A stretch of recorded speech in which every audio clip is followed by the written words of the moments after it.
Okay, in the vegetative characters, first we write about roots. They have a tap root system and their roots store food. After roots, we write about stem. They are mostly herbaceous plants. Okay, they are herbaceous plants. They are cylindrical and branched.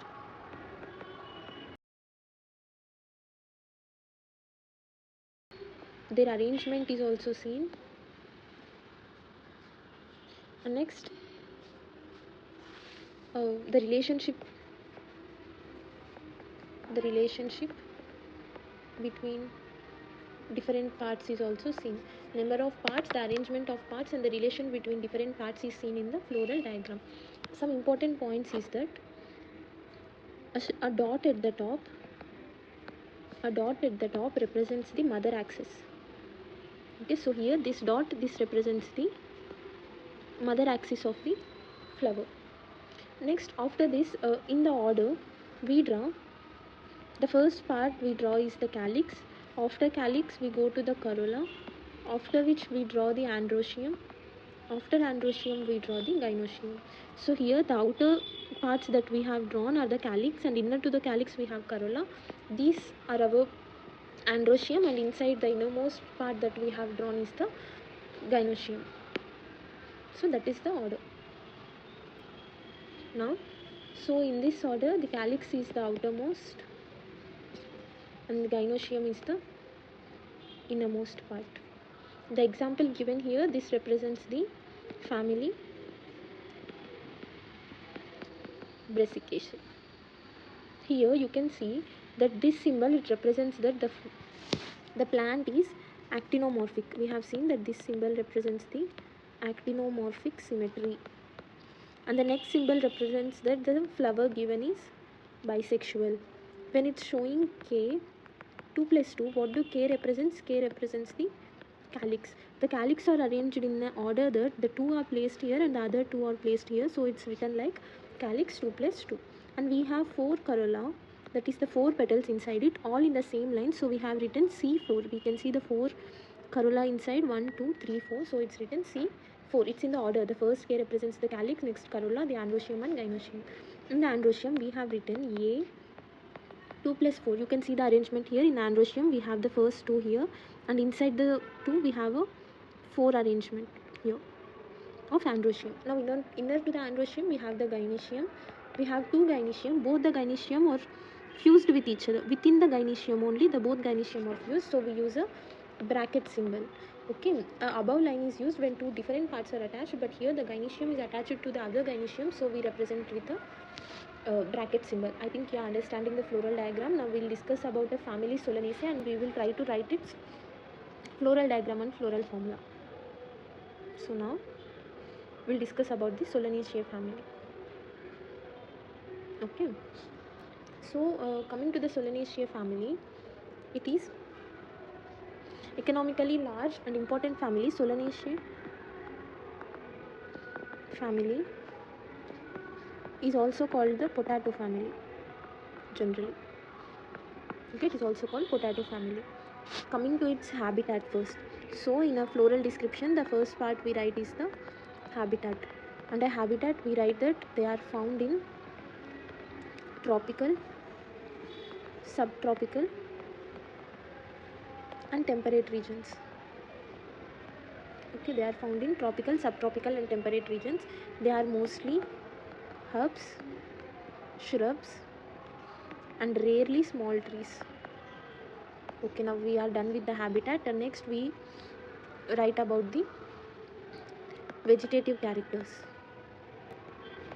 Okay, in the vegetative characters, first we write about roots. They have a tap root system and their roots store food. After roots, we write about stem. They are mostly herbaceous plants. Okay, they are herbaceous plants. They are cylindrical and branched. They are cylindrical and branched. It has a underground stem that store food. Potato is example of a underground stem. So we are done with root, stem. After that we'll see about leaves. Coming to the leaves, they have alternate leaves, that is from a single node 2 leaves arise. After that we have a pinnately compound leaf arrangement here. Okay, they have the reticulate venation. So we are done with the vegetative characters. Next let us write about the floral characters. Okay, in this we have seen habitat, vegetative characters, and next we'll write the floral characters. In the floral characters, we'll first study the inflorescence. Coming to the inflorescence, the flowers are solitary, axillary, or cymose. That is, the flowers follow cymose inflorescence. That is, the oldest flower is seen at the top and the new flowers are formed at the bottom. Okay, so this kind of inflorescence is the cymose inflorescence. After inflorescence, we will come to the flower parts. This flower is usually bisexual and actinomorphic. The flower is bisexual and actinomorphic. We'll start our discussion with the calyx. So in the calyx we have 5 sepals and all are united. When the sepals are united, we call them gamosepalous. And these sepals are persistent and they have a valvate estivation. Valvate estivation is when the adjacent sepals just touch each other. After calyx we have corolla. In the corolla also we have 5 petals and all the petals are united. That means it is gamopetalous, and this shows the valvate estivation. Okay, after calyx and corolla we'll discuss about the androecium of the flower. Coming to the androecium, it has 5 stamens and all of them are epipetalous. That is, they are attached to the petals. When the androecium is attached to the petals, it is called epipetalous androecium.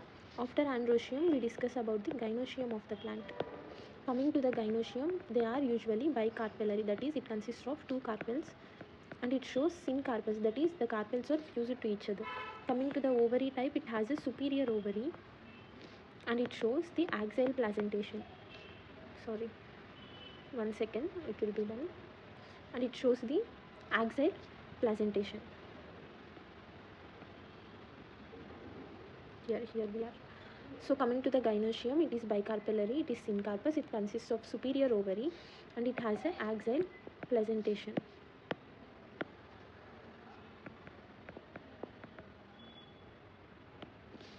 And consists of many ovules. So now we will write the floral formula of the Solanaceae family. Here it is. Coming to the floral formula of Solanaceae, it is written something like, that is, the flower, as mentioned, it is actinomorphic, so we write this symbol, and it is a bisexual flower, so we write bisexual symbol. There are in total 5 calyx and all 5 calyx are fused to each other and they show valvate estivation, so we draw a bracket of 5. And the next, coming to the petals, the corolla number is also 5 and all 5 are fused to each other and they show valvate estivation, so we write it with a bracket. And we have androecium, which consists of 5 stamens, but it is a epipetalous. The androecium is epipetalous. That is, it is connected to the petals. So androecium and petals have an attachment. This is called as adhesion. The adhesion is mentioned by a line above. After this we have a superior ovary, which is mentioned by a underline below the G, and there are 2 ovules in it. Sorry, it is bicarpellary and both it is syncarpus. It is bicarpellary, so we write the number 2, and it is syncarpus, so we draw a bracket around it. Okay, so this is the floral formula of the family Solanaceae. Here is the diagram of Solanaceae family, where the outermost part we write is the calyx. So here we have 5 calyx, 1, 2, 3, 4 and 5. All are just touching each other as they show valvate estivation. Inside that we have the corolla. Even corolla we have 1, 2, 3, 4 and 5. All are just touching each other as they show valvate estivation. Attached to corolla we have androecium, as the androecium here is epipetalous. So the androecium is in touch with the corolla. Inside we have a gynoecium. So here the gynoecium is bicarpellary with many ovules. Gynoecium is bicarpellary with ovules. So in this way we write the floral diagram and floral formula and the floral description of a plant.